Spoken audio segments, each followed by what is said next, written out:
sur le Sauveur des nations.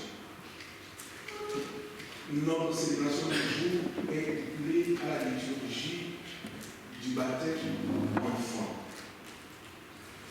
En effet, les enfants Timothée et Johan vont recevoir ici, même en ce jour béni de Dieu, le sceau du baptême. Et nous sommes tous là. Nous sommes venus célébrer et adorer. Nous sommes venus écouter et prier. Nous sommes venus entourer Timothée et Johan de notre affection. Eux qui seront désormais membres à part entière de cette église locale, donc membres du corps social et spirituel du Christ.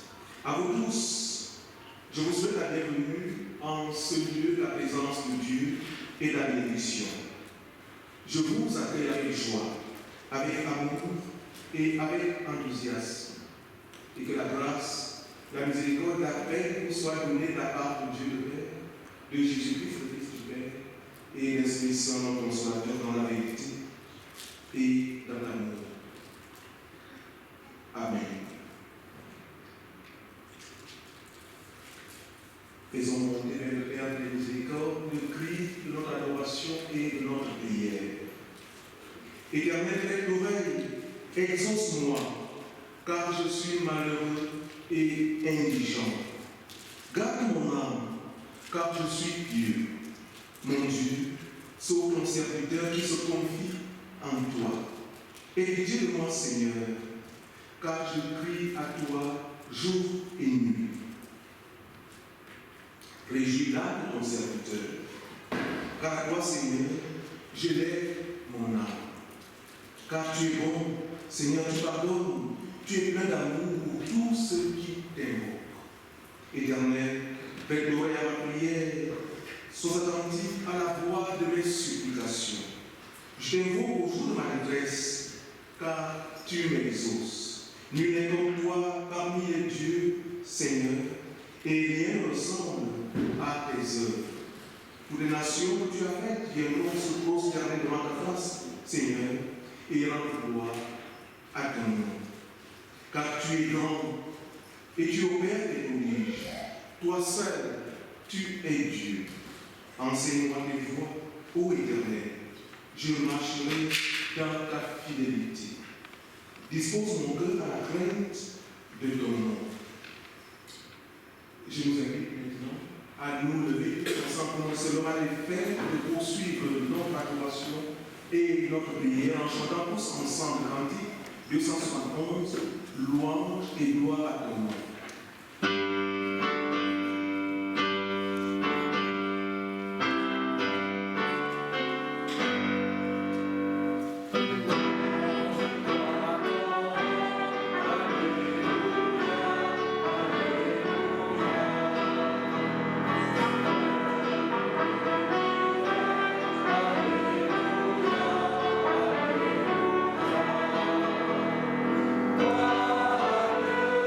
Gloire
Prions le Seigneur.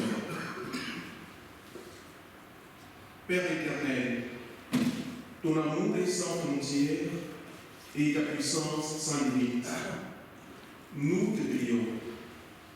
Accorde-nous le courage d'annoncer à tous et sans restriction aucune que tu veux accueillir et réunir tous les peuples de toute langue et de toute nation. Par Jésus-Christ, son Fils unique, notre Sauveur. Amen. Je vous prie de prendre place. Et dans le premier moment, écoutons de quelle manière le Seigneur veut être servi. L'apôtre Paul déclare: je veux donc en tout lieu les hommes purs, les mains pures, sans colère ni mauvaise pensée, car Dieu veut que tous les hommes soient sauvés. Il n'y a qu'un seul Dieu et un seul médiateur entre Dieu et les hommes, à savoir Jésus-Christ, qui s'est donné lui-même en rançon pour tous. Bien-aimés en qui Dieu prend plaisir, prenons conscience de ce qui nous sépare de Dieu. N'arrivons pas à le trouver par n'importe moyen, implorons sa miséricorde et son pardon. Prière d'humiliation. Seigneur Dieu, tu as chargé ton Église de proclamer ta gloire, de faire germer partout la confiance en ta puissance et l'attente de ton royaume. Nous nous accusons devant toi, car nous offrons plutôt au monde le spectacle de nos rivalités, de nos jalousies et de notre orgueil. À force de défendre l'honneur de l'Église et de lutter pour ses privilèges, nous perdons l'estime et la confiance du peuple. Reprends ton Église en main, Seigneur, et par l'amour du Christ, aie pitié de nous. Seigneur, pardonne-nous. Amen. Et donc maintenant la réponse du Seigneur à notre prière. L'Éternel parle et dit: mes bontés ne sont pas épuisées, mes compassions ne sont pas achevées, elles se renouvellent chaque matin. Car inlassable est ma fidélité. Fondé sur cette parole, il est reçu avec assurance et avec confiance à tous ceux qui se répandent et qui croient. J'annonce maintenant le pardon de Dieu et j'atteste la rémission de leur péché au nom du Père, au nom du Fils, au nom de l'Esprit Saint, dans la vérité et dans l'amour. Amen. Avec tous ceux qui mettent leur confiance en Dieu et pour manifester notre reconnaissance à Dieu, levons-nous et chantons tous ensemble nos cœurs de chant.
famille ici rassemblée, pour répondre à l'amour de Dieu, vous avez demandé le baptême de Timothée et de Johan. Parents et marraines, veuillez vous lever et vous approcher avec vos enfants. Recevez la part de Dieu, la grâce, la joie et la paix dans votre cœur et dans votre vie. Et que notre aide soit au nom du Seigneur qui a créé le ciel et la terre. Amen. L'Église qui vous entoure aujourd'hui de son affection est le témoin du baptême de vos enfants, Timothée et Johan. Elle va confesser avec vous sa foi. Tous ensemble, je crois en Dieu, le Père Tout-Puissant, Créateur du ciel et de la terre.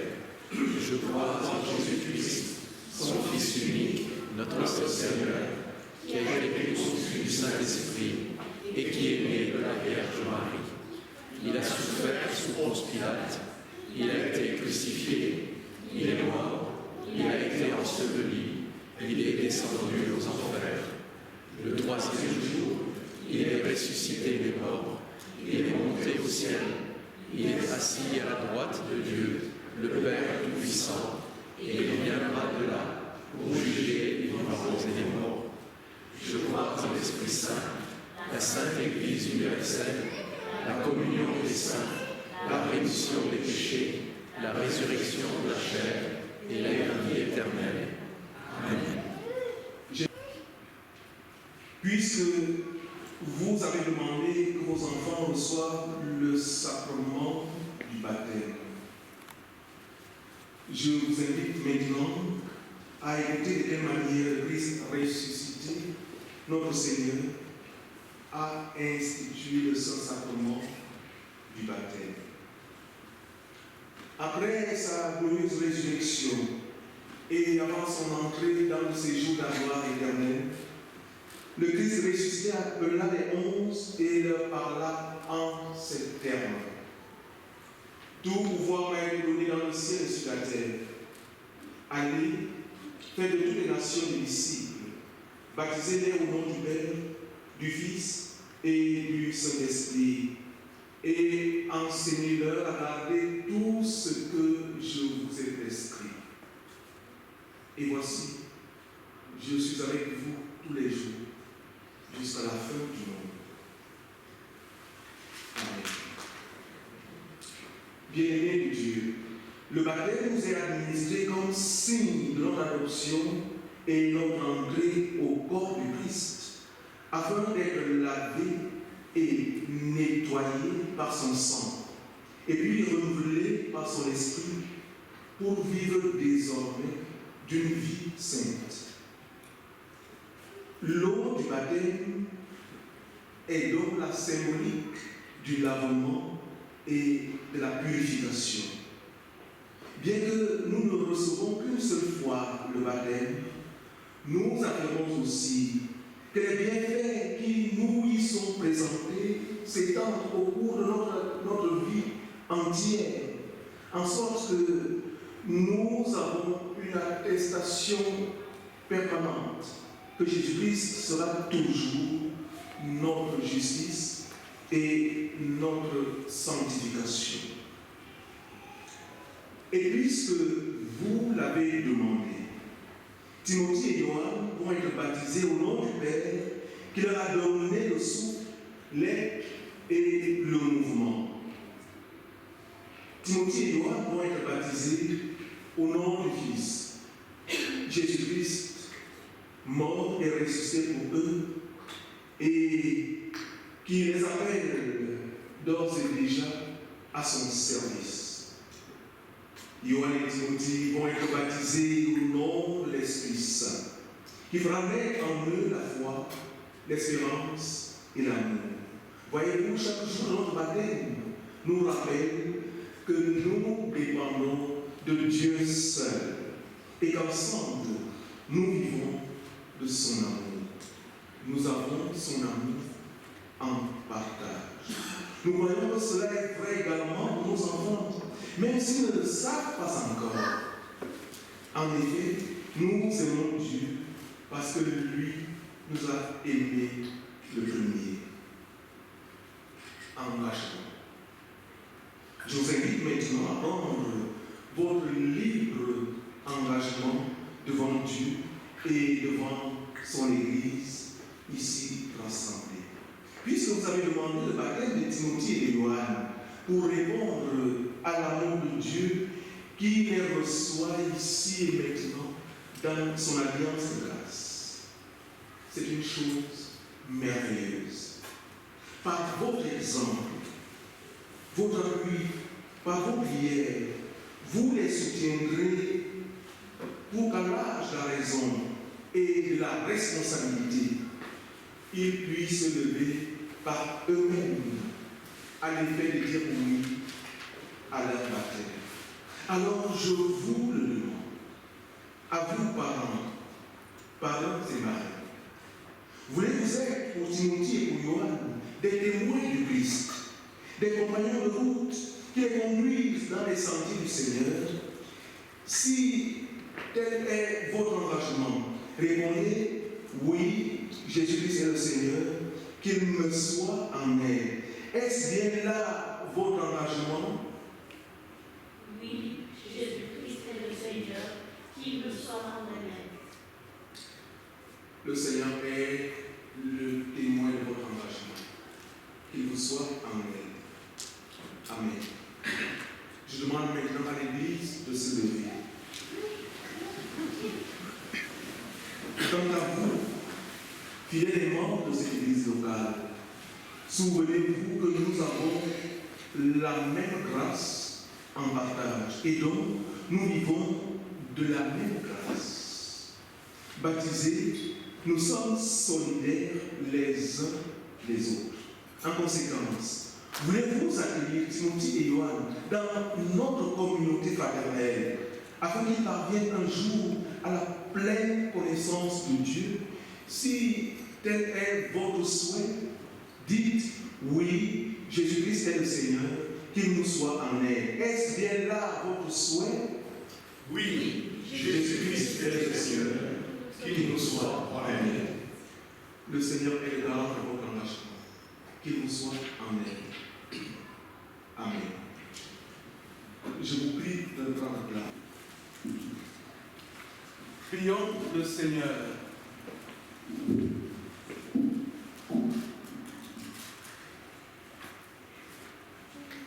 Notre Dieu et notre Père, nous te remercions de faire jaillir l'eau qui donne vie à la création. Envoie ton esprit afin que par ta parole jointe à l'eau, Timothée et Johannes naissent à la vie nouvelle en Christ et ajoute-les à ton peuple. À toi la puissance et la gloire pour les siècles des siècles. Amen.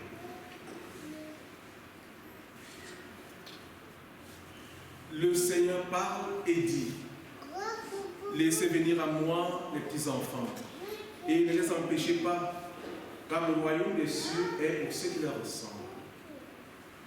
Fondé sur cette recommandation du Seigneur de l'Église et en tant que pasteur, gardien des mystères divins, enfant Randriana Lisoa Timothy, fils de la nouvelle alliance.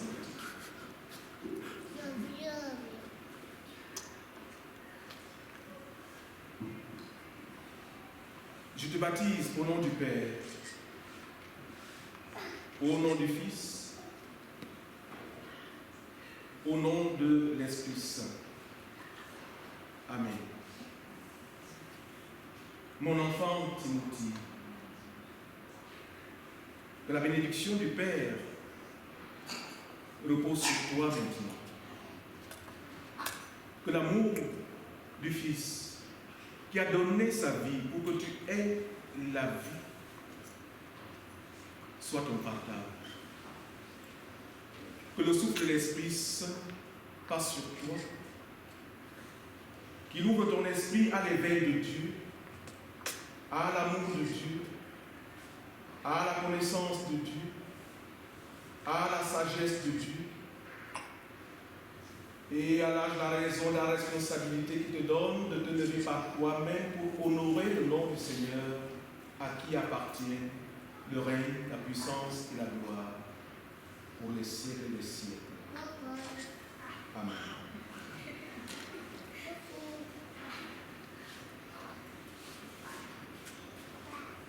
Le Seigneur parle et dit, laissez venir à moi les petits enfants et ne les empêchez pas, car le royaume des cieux est pour ceux qui leur ressemblent. Fondé sur cette recommandation du Seigneur de l'Église, et en vertu du pouvoir qui fait de moi pasteur, gardien des mystères divins, enfant Randriana Lisoa Yohan, fils de ceux qui croient en Jésus-Christ, je te baptise au nom du Père, au nom du Fils, au nom de l'Esprit Saint, dans la vérité et dans l'amour. Amen. Mon enfant, que la bénédiction du Père repose sur toi. Que l'amour du Fils, qui a donné sa vie pour que tu aies la vie, soit ton partage. Et que le souffle de l'Esprit Saint passe sur toi maintenant. Qu'il ouvre ton esprit à l'éveil de Dieu, à l'amour de Dieu, à la connaissance de Dieu, à l'intelligence de Dieu, à la sagesse de Dieu, et à l'heure de la raison et de la responsabilité qu'il te donne de te lever par toi-même pour honorer le nom du Seigneur, à qui appartiennent le règne, la puissance et la gloire pour les siècles des siècles. Amen.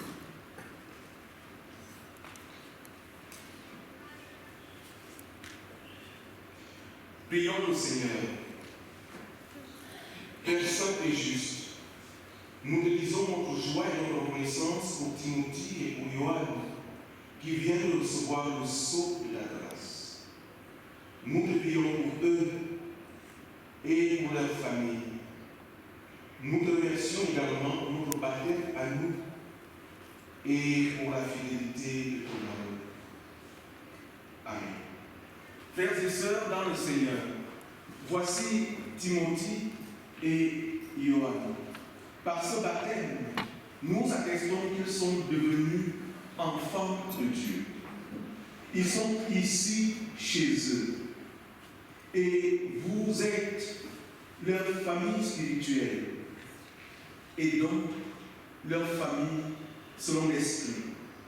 Vous leur accorderez, ainsi qu'à leur famille selon la chair, le soutien de votre prière. Aucune contrainte ne les retiendra dans la communauté chrétienne. Et s'ils viennent à s'en séparer, vous affirmerez qu'ils peuvent toujours y retrouver leur place. Vous serez ainsi pour eux des témoins vivants de l'amour de Dieu. Ce sera notre joie qu'ils confessent un jour que Jésus-Christ est le Seigneur, à qui appartient le règne, la puissance et la gloire pour les siècles des siècles. Amen. J'invite maintenant la famille à présenter les enfants à la communauté le long de la nef. Vous présentez.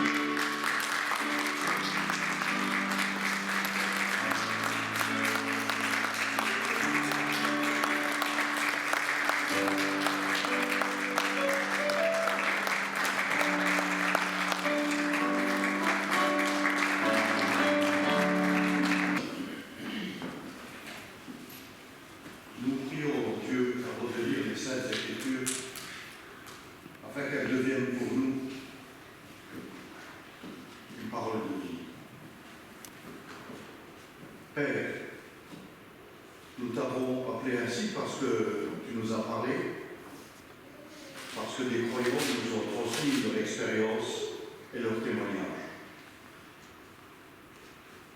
Parfois tu nous parais lointain, silencieux, mais nous avons entendu parler de toi. et nous savons que nous sommes importants pour toi. Nous te remercions d'avoir comblé toi-même la distance qui nous sépare de toi, en nous donnant Jésus-Christ. Tu nous l'as dit dans ce livre que nous appelons la Bible. Tu nous invites à redécouvrir le trésor que tu y as mis pour chacun de nous. Fais-nous maintenant cette grâce. Amen. Notre première lecture se trouve dans l'Ancien Testament, dans le deuxième livre des Rois, au chapitre 5, les versets 9 à 15 et 19a. Naaman vint avec ses chevaux et son char, et il s'arrêta à la porte de la maison d'Élisée. Élisée lui fit dire par un messager: Va, et lave-toi 7 fois dans le Jourdain. Ta chair redeviendra saine, et tu seras pur. Naaman fut irrité, il s'en alla en disant: Voici, je me disais, il sortira vers moi, il se présentera lui-même, il invoquera le nom de l'Éternel, son Dieu, il agitera sa main sur la place et guérira le lépreux. Les fleuves de Damas, l'Abama et le Parpar, ne va-t-il pas mieux que toutes les eaux d'Israël? Ne pourrais-je pas me laver et devenir pur? Et il s'en retournait et partait avec fureur. Mais ses serviteurs s'approchèrent pour lui parler et lui dirent: Mon père, si le prophète t'eût demandé quelque chose de difficile, ne l'aurais-tu pas fait? Combien plus dois-tu faire ce qu'il t'a dit? Lave-toi et tu seras pur. Il descendit alors, il se plongea 7 fois dans le Jourdain, selon la parole de l'homme de Dieu, et sa chair redevint comme la chair d'un jeune enfant, et il fut pur. Naaman retourna vers l'homme de Dieu avec toute sa suite. Lorsqu'il fut arrivé, il se présenta devant lui et dit: Voici, je reconnais, il n'y a point de Dieu sur toute la terre, si ce n'est en Israël. Et maintenant, accepte, je te prie, un présent de la part de ton serviteur. Élisée lui dit: Va en paix. Notre deuxième texte, qui servira de support pour la prédication, est dans l'Épître aux Romains, chapitre 1, les versets 13 à 17.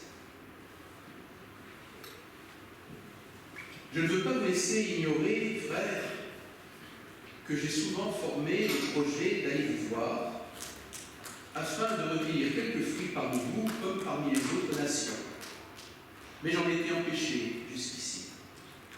Je me dois aux Grecs, aux barbares, aux savants et aux ignorants. Ainsi, j'ai un vif désir de vous annoncer l'Évangile, à vous qui êtes à Rome, car je n'ai point honte de l'Évangile.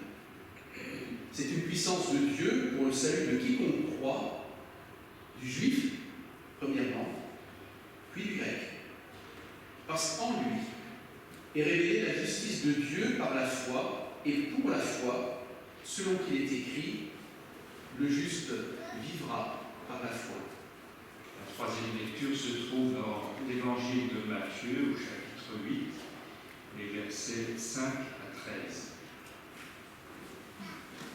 Comme Jésus entrait dans Capharnaüm, un centenier l'aborda, le priant et disant: Seigneur, mon serviteur est couché à la maison, atteint de paralysie et souffrant beaucoup.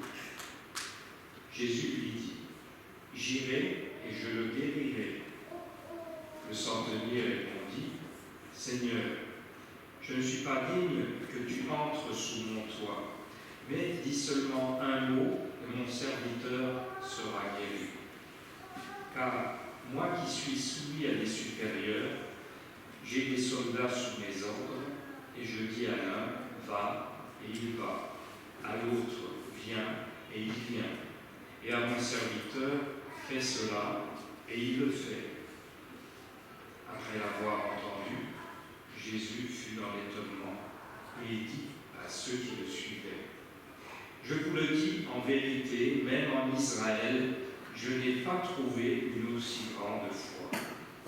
Or, je vous le déclare, que plusieurs viendront de l'Orient et de l'Occident et seront à table avec Abraham, Isaac et Jacob dans le royaume des cieux. Mais les fils du royaume seront jetés dans les ténèbres du dehors, où il y aura des pleurs et des grincements de dents. » Puis Jésus dit au centenier: « Va, qu'il te soit fait selon ta foi. » Et à l'heure même, le serviteur fut guéri. Seigneur, à qui donc irions-nous? Ta parole est la vérité et la vie. Sanctifie-nous par ta parole. Amen. Je vous invite à vous lever pour chanter le cantique 225, « Viens à cette heure ».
Car je n'ai point honte de l'Évangile.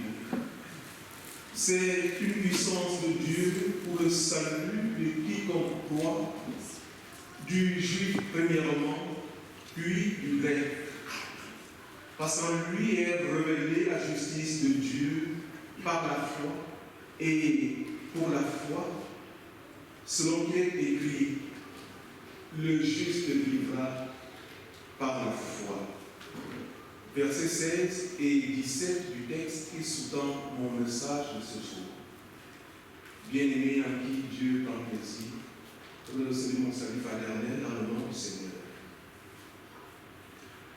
Paul a pour projet missionnaire d'aller à Rome.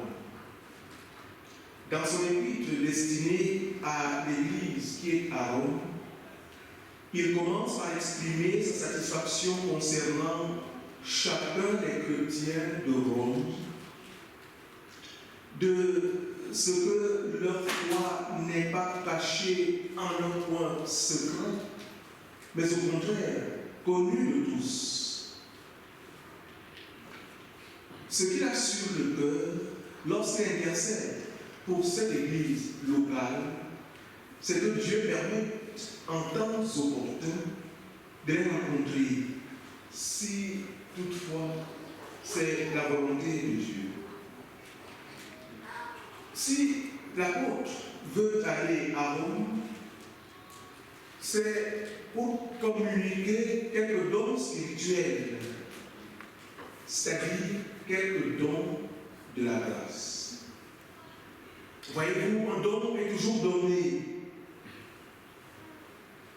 Il est gracieux, il est gratuit. Le meilleur exemple à ce sujet est le don que le Christ fait de sa vie pour que nous ayons la vie. Paul aussi ne manquait pas de dons. Et sa plus grande qualité était de ne pas les avoir gardés pour lui-même. Non. Mais de les partager. Voyez-vous, les dons sont comme l'amour. Ils grandissent en se partageant, mais ils rétrécissent et diminuent lorsqu'ils sont thésaurisés et gardés pour soi. Paul désire communiquer quelques dons de la grâce à ses interlocuteurs. Mais il souhaite aussi recevoir un encouragement de la foi de la part de l'Église qui est à Rome. Il n'arrive donc pas dans cette Église locale comme celui qui a face à celui qui n'a pas, mais comme un pauvre qui est là pour donner et recevoir. Il arrive à Rome. Enfin, il a pour projet d'arriver à Rome comme celui qui est là pour donner et pour recevoir. C'est que, en Église, nous avons tous besoin d'être encouragés, chacun par la foi de l'autre. Chacun par la foi de l'autre. Travaillons alors en ce sens. Travaillons à nous encourager mutuellement. Gardons-nous de décourager par des observations désobligeantes ceux et celles qui se donnent à la tâche et qui œuvrent pour le bien de tous et pour le bien de la communauté tout entière. Gardons-nous de les décourager par des observations désobligeantes. Eu égard à sa vocation d'être apôtre des nations, Paul a le désir d'aller à la rencontre des églises dans tout l'Empire romain. Au sein de cet empire, et en tant que capitale, Rome occupe une place particulière et privilégiée, et son église également. À la fin de son épître d'ailleurs, Paul écrit qu'il a mis un bon honneur à annoncer la bonne nouvelle, là où Christ n'avait pas été nommé, pour ne pas construire sur les fondations d'autrui. Romains chapitre 15, verset 20. Bien plus, l'apôtre se considère comme débiteur envers ses prochains, tous ses prochains. En effet, considérer que les dons reçus nous obligent est une expression de la grâce. Toute communauté véritable trouve sa consistance dans un tel contexte, car il y a communauté lorsque plusieurs membres considèrent qu'ils partagent une même dette. Lorsque les membres sont en dette les uns vis-à-vis des autres, alors il y a communauté. À ce moment-là, il y a véritablement communauté. Quant à Paul, il est débiteur envers les sages comme envers les stupides. Il est débiteur envers les sages et en même temps envers les stupides. Même les gens stupides ont droit à la grâce de Dieu et donc à la bienveillance de l'apôtre.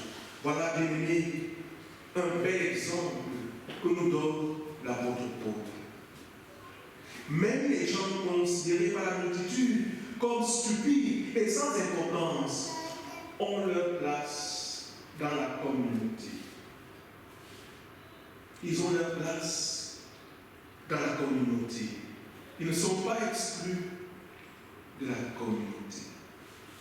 Au cours de son ministère, Paul aura connu des succès, par exemple à Corinthe, mais aussi des échecs, par exemple à Athènes. Cela n'empêche pas pour autant d'avoir confiance dans l'Évangile qui est puissance de Dieu pour le salut de quiconque croit. Verset 16.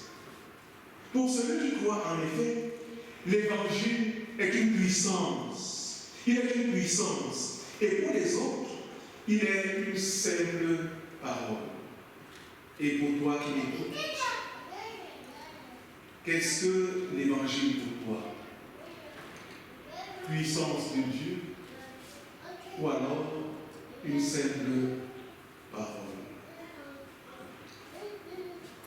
Que chacun de nous s'interroge. On n'a pas honte de la bonne nouvelle, c'est-à-dire de l'Évangile.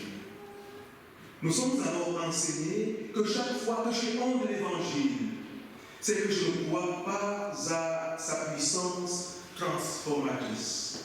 Or, l'Évangile est une véritable puissance de Dieu qui transforme.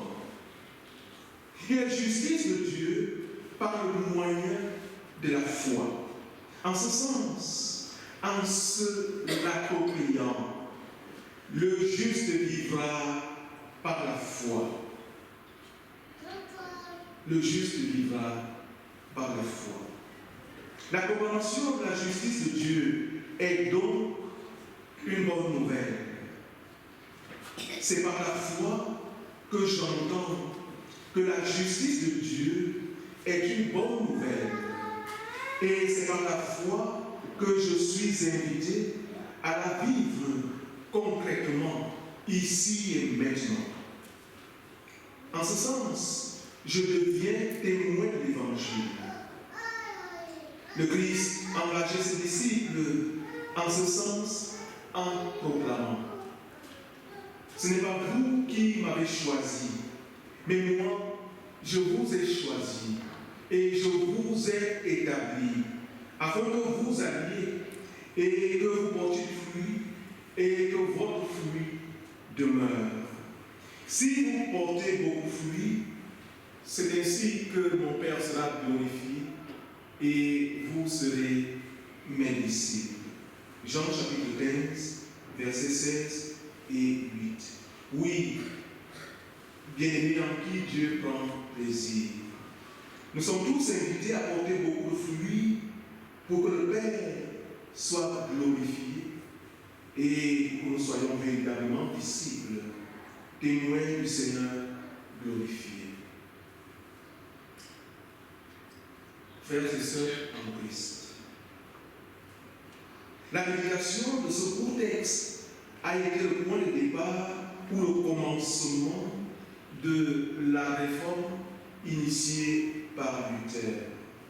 Ce jeune moine augustinien butait alors sur la contradiction entre les expressions bonne nouvelle et justice de Dieu. Il ne comprenait pas comment la justice de Dieu, c'est-à-dire le fait que Dieu juge et punit, puisse être une bonne nouvelle. Il ne comprenait pas. Il trouvait cela incohérent.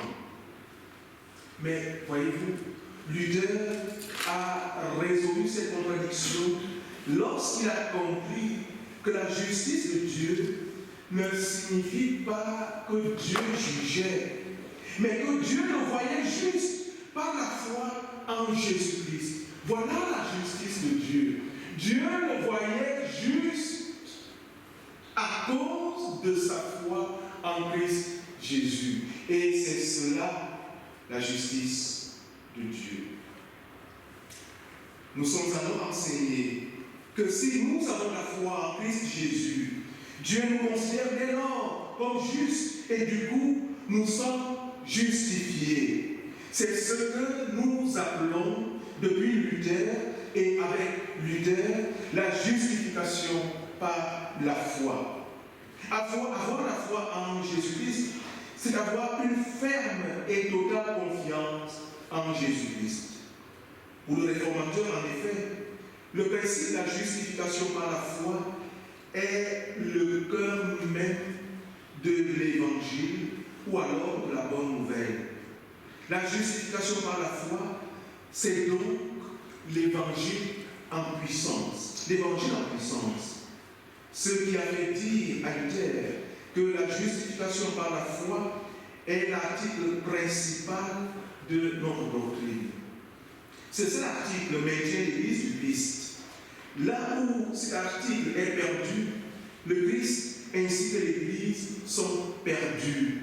Et ni la connaissance des doctrines, ni l'Esprit ne demeurent.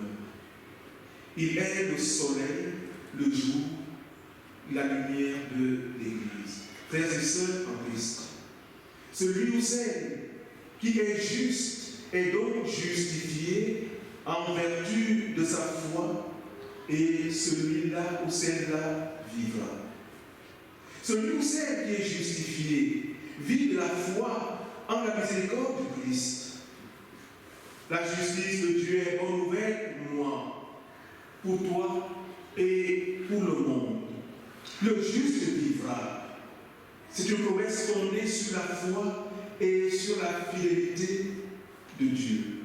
C'est aussi un appel. C'est aussi un appel. Vous êtes justifiés par Dieu. Vous êtes vivants par lui. S'il était possible que vous viviez avec des actes de justice et de fidélité, ce serait plutôt une chose combien merveilleuse.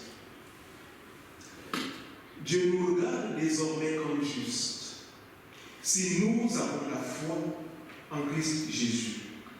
La foi en Jésus-Christ nous justifie au regard de Dieu. C'est la justification par la foi en Christ. La foi en Jésus-Christ est donc la condition première, nécessaire et suffisante pour être justifié. Bien-aimés, voyez quel amour Dieu en Jésus-Christ nous a témoigné. Voyez quel amour Dieu en Jésus-Christ nous a témoigné. Je vous invite alors à contempler ce que le Seigneur a pu obtenir pour nous grâce à sa mort en croix. Je suis justifié grâce à la mort en croix du Christ, si j'ai la foi. Tu es justifié grâce à sa mort en croix, si tu as la foi. Timothée et Johannes sont justifiés grâce à sa mort en croix par le moyen de la foi de leurs parents. La parole déclare: enseigne à l'enfant le chemin qu'il doit prendre. Quand il sera grand, il ne s'en séparera pas. Et si aujourd'hui nos enfants empruntent n'importe quel chemin, je m'interroge si nous n'avions pas failli quelque part. Enseigne à l'enfant le chemin qu'il doit prendre. À l'âge de la raison et de la responsabilité, il ne s'en écarte pas. Chers parents de Johannes et de Timothée, je vous invite à enseigner à vos enfants le chemin qu'ils doivent prendre conformément à la volonté de Dieu. Et à l'âge de la raison et de la responsabilité, il ne s'en écarte pas. Et vous avez bien commencé aujourd'hui. Je vous encourage à continuer dans ce sens, sans plus regarder en arrière. nous sommes justifiés, bien-aimés de Dieu, grâce à la mort de Jésus en croix, si nous avons la foi. Pour conclure, vivre, c'est vivre par la foi. C'est agir et publier une parole selon la foi. Le juste vit par sa foi en Christ. Notre Dieu est juste. Il est fidèle. Il est vivant. Il ne peut pas s'abandonner un seul de ses enfants, car il est le Dieu fidèle. Il ne peut pas être source de mort. Il ne peut rester inerte, les bras croisés, car il est le vivant. Il ne supporte pas le mal. C'est pourquoi il agit pour justifier en purifiant, en soignant et en ressuscitant. Tel est le partage de ceux et celles qui sont justifiés par la foi. Car je n'ai pas honte de l'évangile. C'est une puissance de Dieu pour le salut de quiconque croit, du juif premièrement, puis du grec. Parce qu'en lui est révélée la justice de Dieu par la foi et pour la foi, selon qu'il est écrit, le juste vivra par la foi. Amen.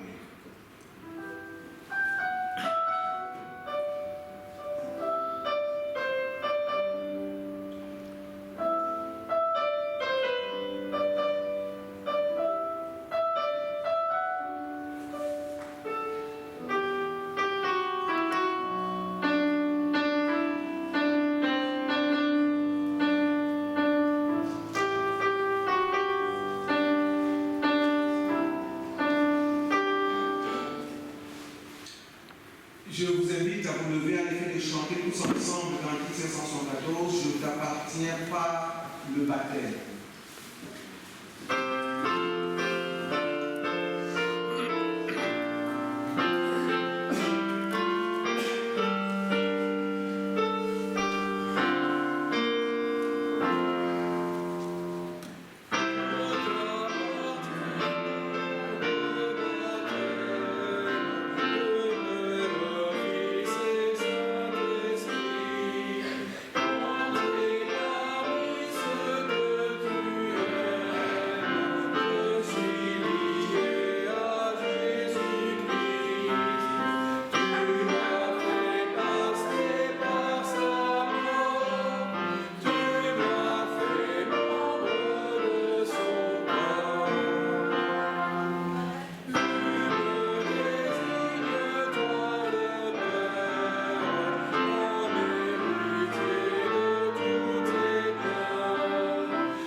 Voici le fil rouge de cette semaine communiqué par portes ouvertes. La Corée du Nord est de nouveau en tête de l'index mondial de persécution des chrétiens en 2023 qui vient de sortir, avec persécutions record. La situation en Afghanistan reste extrêmement difficile, même si le pays descend dans le classement et le Nicaragua entre pour la première fois dans l'index. Ces nouvelles nous invitent non à baisser les bras, mais à intensifier nos prières et à les cibler. Il y a au moins autant de sujets de prière que de pays répertoriés dans l'index. Le Nigeria s'enfonce de plus en plus dans la violence. C'est le pays vers lequel nous allons concentrer nos prières cette année. Près de 9 chrétiens tués dans le monde sur 10 ont trouvé la mort au Nigeria. Contrairement à tous les autres pays, les chrétiens tués ne se recensent pas en centaines, mais en milliers depuis plusieurs années. Régler le problème de la persécution des chrétiens au Nigeria reviendrait ainsi théoriquement à faire chuter de 90% le nombre de martyrs. Cette année, nous pouvons aussi remercier Dieu pour le moins grand nombre de chrétiens tués pour leur foi. Nous pouvons aussi le louer pour la plus grande tolérance religieuse observée par nos chercheurs dans un certain nombre de pays du Moyen-Orient. Nous pouvons rendre grâce pour toutes ces réponses à nos prières. Ces quelques lueurs d'espoir sont pour nous autant d'encouragement à persévérer. Même dans des pays tels que la Corée du Nord, où la situation des chrétiens pourrait sembler désespérée, la foi peut soulever des montagnes et faire tomber des murs. L'Église et la foi chrétienne ne périssent jamais à cause de la souffrance. Dieu appellera son peuple qui sortira comme de l'or à travers les épreuves et les souffrances. Je vous invite à la prière. Seigneur, nous te louons car au sein de la persécution, tu fortifies tes enfants et tu ne les abandonnes pas. Nous te prions pour les chrétiens qui vivent dans les 50 pays du classement de l'index. Nous te prions particulièrement pour les chrétiens de Corée du Nord et du Nigeria, où la persécution augmente. Amen. Prions maintenant les uns pour les autres. Dieu Tout-Puissant, Père de miséricorde, tu ne peux perdre aucun de ce que tu aimes et que Jésus-Christ est venu chercher et sauver. Nous te rendons grâce pour la promesse de ton Esprit Saint que tu as faite à tous ceux qui te le demandent avec foi. Nous t'en prions. Regarde-nous ici et maintenant avec bonté. Fortifie-nous dans la connaissance de ta grâce et dans l'obéissance qui t'est due. Ne permets pas que nous soyons entraînés loin de ta vérité par de fausses doctrines, ni écartés de ton chemin par les tentations et les épreuves de la vie. Mais fais-nous grandir dans la foi, dans l'espérance et dans l'amour, que nous te rendions gloire tous les jours de notre vie. Nous te bénissons pour le sacrement du baptême de ce jour. Donne à Timothy et à Yoann de grandir et de vivre dans la présence permanente de Dieu. Soutiens leurs parents dans leur éducation. Donne-leur de répondre fidèlement et joyeusement à leur vocation. Seigneur Dieu, qui nous a sanctifiés dans le mystère pascal et qui nous donne dès ce monde le bonheur de la vie véritable. Poursuis ton œuvre en nous. À ceux que tu as justifiés par la foi, accorde aussi la force de persévérer tous les jours dans la communion du Christ ressuscité et glorifié. Amen. Veuillez vous lever maintenant à l'effet de prier ensemble tel que nous l'avons reçu du Seigneur. Notre Père qui es aux cieux,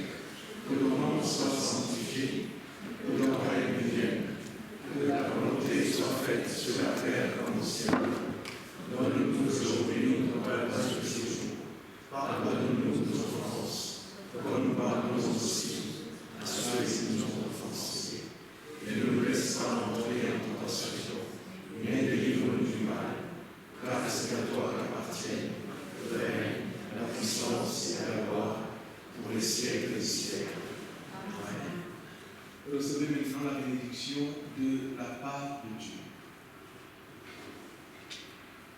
Le Père vivifie en vous la grâce de votre baptême.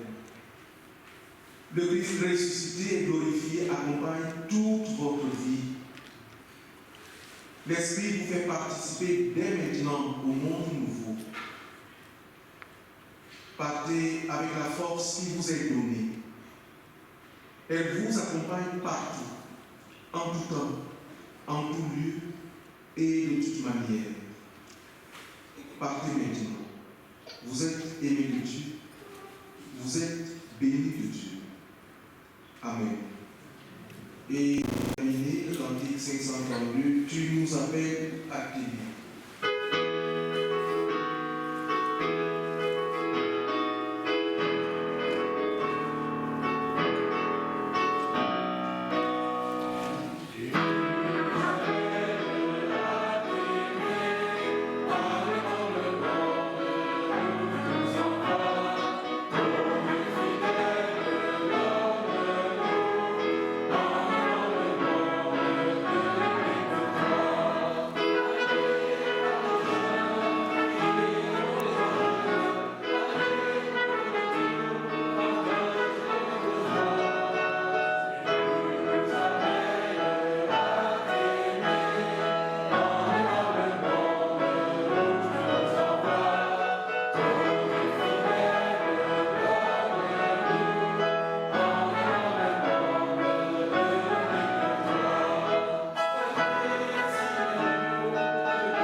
Bon